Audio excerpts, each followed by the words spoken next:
सारा शहर अंधेरे और सन्नाटे की आगोश में था। शहर का अनाथालय अंधेरे में डूबा हुआ था। वहाँ का चौकीदार भी नींद में ऊँघ रहा था। अनाथालय में एक साया धीरे धीरे बाहर के गेट की ओर बढ़ रहा था। गेट पर पहुंचकर वो साया गेट पर चढ़ गया और दूसरी तरफ कूद पड़ा। उसके कूदने की आवाज से चौकीदार हड़बड़ाकर उठा और चिल्लाया, कौन है? कौन है? उस साये ने कोई जवाब नहीं दिया और सड़क की तरफ दौड़ लगा दी। चौकीदार समझ गया कि अनाथालय का कोई लड़का भागने की कोशिश कर रहा है। वो जोर जोर से सीटी बजाने लगा। सीटी की आवाज से अनाथालय के दूसरे लोग भी जाग गए, मगर तब तक वो लड़का काफी दूर निकल चुका था। उस भागने वाले लड़के का नाम सचिन था। उसकी उम्र 12 साल थी। भागते भागते वो रेलवे स्टेशन पहुंच गया। वहाँ दिल्ली जाने वाली ट्रेन रुकी हुई थी।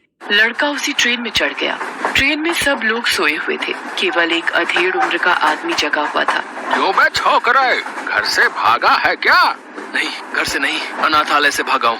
क्यों, ऐसी क्या बात हो गई जो इतनी रात को भाग आया है, हैं? क्योंकि वो अनाथालय नहीं, कसाई खाना था। वहाँ दिन भर हमसे जानवरों की तरह काम करवाया जाता था। छोटी छोटी गलतियों पर बेंच से पीटा जाता था। कभी कभी तो दिन भर हमें खाना भी नहीं दिया जाता था और मार पड़ती थी सो अलग। ओह, तो अब क्या सोचा है? कहाँ जाएगा, क्या करेगा? जहाँ रास्ते ले जाए। इस तरह सचिन और वो आदमी बातें करते रहे और ट्रेन अपनी मंजिल की ओर बढ़ती गई। सुबह ट्रेन दिल्ली पहुंच गई। चल भाई, अपना स्टेशन तो आ गया, हम चलते हैं, तू अपना ख्याल रखना। इतना कहकर वो आदमी वहाँ से चला गया, मगर सचिन स्टेशन पर ही रुक गया। दिल्ली तो पहुंच गया, अब यहाँ क्या करूँ? तभी उसकी नजर कुछ और लड़कों पर पड़ी। उनकी उम्र भी सचिन जितनी ही थी। वो सब स्टेशन पर बिखरी प्लास्टिक की बोतलों को जमा कर रहे थे। मैं भी इन बोतलों को जमा करके बेचूंगा। उस दिन से सचिन स्टेशन पर ही रहने लगा। वो दिन भर खाली बोतलें जमा करता और शाम को उन्हें बेचकर वहीं स्टेशन पर ही सो जाता। एक रात स्टेशन लगभग खाली था। वहाँ इक्का दुक्का लोग ही थे। सचिन भी सोने की तैयारी कर रहा था। तभी उसे किसी बच्चे के रोने की आवाज सुनाई दी। सचिन उठा और इधर उधर देखने लगा। कुछ दूरी पर उसे एक 5 साल की लड़की बेंच पर बैठी रोती नजर आई। सचिन उठकर उसके पास गया। कौन हो तुम और तुम्हारे माँ बाप कहाँ हैं? बच्ची कुछ न बोली, सिर्फ रोती रही। रात भर सचिन ने उस बच्ची के माँ बाप को ढूंढा। उसने स्टेशन पर एक एक आदमी से पूछा, मगर उसके हाथ कुछ न लगा। यहाँ तक कि सुबह होने को आई। अंत में सचिन उस स्टेशन मास्टर के पास गया और उन्हें सारी बात बताई।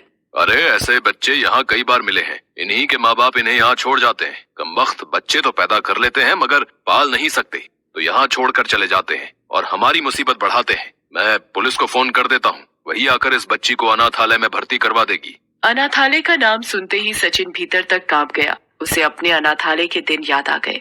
अगर मैंने इस बच्ची को यहाँ छोड़ा तो ये लोग इसे अनाथालय में छोड़ आएंगे और वहाँ न जाने इस मासूम के साथ कैसा सलूक होगा। नहीं, मैं इस बच्ची को यहाँ नहीं छोड़ूंगा। इतना सोचकर सचिन उस बच्ची को लेकर चुपके से वहाँ से निकल गया। सुबह के 10 बज गए थे। सचिन चला जा रहा था। तभी बच्ची ने कहा, भूख लगी है। सचिन ने अपनी जेब टटोली। कुल 20 ही रुपए थे। बच्ची को लिए वो एक कुलचे वाले के पास गया और उस बच्ची को एक प्लेट कुलचा दिलवाया। बच्ची कुलचा खाते हुए सचिन से बोली, भैया तुम भी खाओ, तुमको भी भूख लगी होगी ना, लो मैं तुमको खिलाती हूँ। इतना कहकर बच्ची सचिन को खिलाने लगी। सचिन की आंखों में आंसू आ गए। इतने प्यार और अपनेपन से आज पहली बार किसी ने उसे बुलाया था। बच्ची के मुंह से अपने लिए भैया शब्द सुनकर उसके दिल को बहुत सुकून मिला था।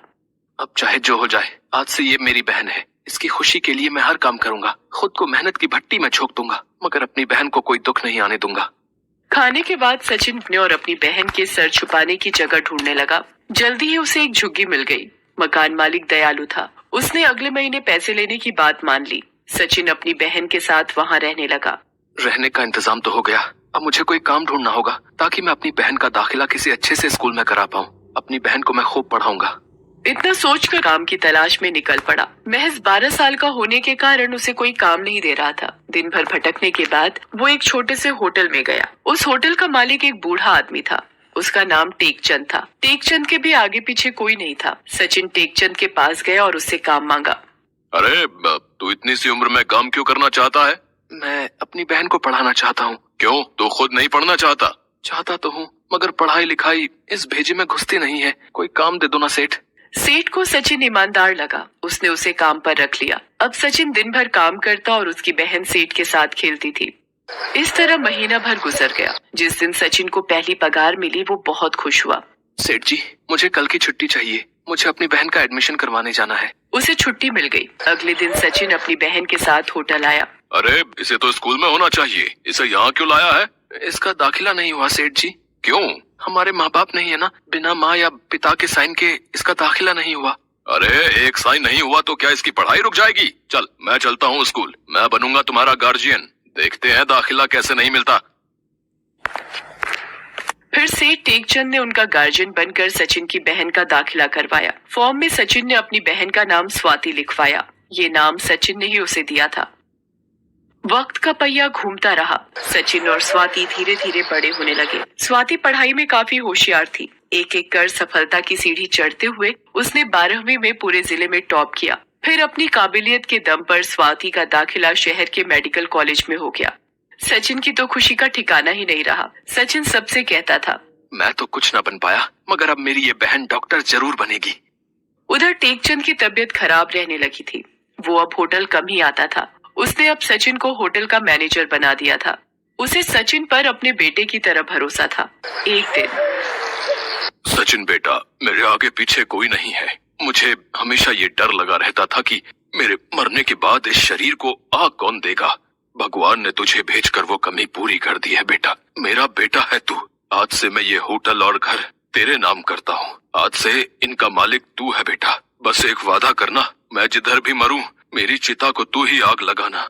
सचिन की आंख भर आई और गला भर्रा गया। वो कुछ बोल नहीं सका। तकदीर भी कितनी अजीब होती है। जब नहीं था तो कोई नहीं था। अब मिले तो बहन और पिता दोनों मिल गए। इस घटना के कुछ दिनों के बाद टेकचंद का देहांत हो गया। टेकचंद का अंतिम संस्कार करने के बाद सचिन ने होटल का धंधा संभाला। उसने देखा कि छोटा होटल होने के कारण यहाँ ज्यादा लोग नहीं आते, इसलिए उसने बैंक से लोन लेकर पहले होटल को सजाया संवारा। उसने होटल की काया ही पलट दी। अब वो कोई छोटा मोटा होटल नहीं रहा, बल्कि शहर का जाना माना रेस्तरां बन गया। इसके बाद तो सचिन सफलता की सीढ़ियां चढ़ता गया और फिर कुछ ही सालों में उसने टेकचंद होटल एंड रेस्टोरेंट्स के नाम से शहर और आसपास कई सारे होटल्स की चेन खड़ी कर शहर का जाना माना रईस बन गया। किसने सोचा था कि अनाथालय से भागने वाला वो 2 हाथ का छोकरा सारे शहर पर राज करेगा।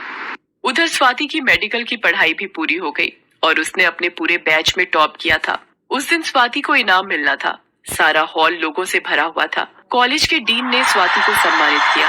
आज मुझे मिले इस इनाम की हकदार सिर्फ मैं नहीं, बल्कि मेरे भैया सचिन भी हैं। अगर उस दिन भैया मुझे स्टेशन से नहीं उठाते तो ना जाने आज मैं कहाँ होती। फिर स्वाति लोगों को अपनी सारी कहानी सुनाती है और अंत में कहती है, अगर भैया चाहते तो मुझे वहीं अनाथालय जाने के लिए छोड़ सकते थे, मगर नहीं, उन्होंने मेरा हाथ थामे रखा। सारी जिंदगी तकलीफों का सामना करते रहे, मगर मुझे किसी चीज की कमी महसूस नहीं होने दी। भगवान हर जगह नहीं जा सकते, इसलिए उन्होंने मेरे सचिन भैया जैसे फरिश्तों को बनाया जो उनकी कमी को पूरा कर सके। बस इसके आगे मुझे और कुछ नहीं कहना है। सारा हॉल तालियों की गड़गड़ाहट से गूंज उठा। लोगों की भीड़ में बैठे सचिन का सर गर्व से और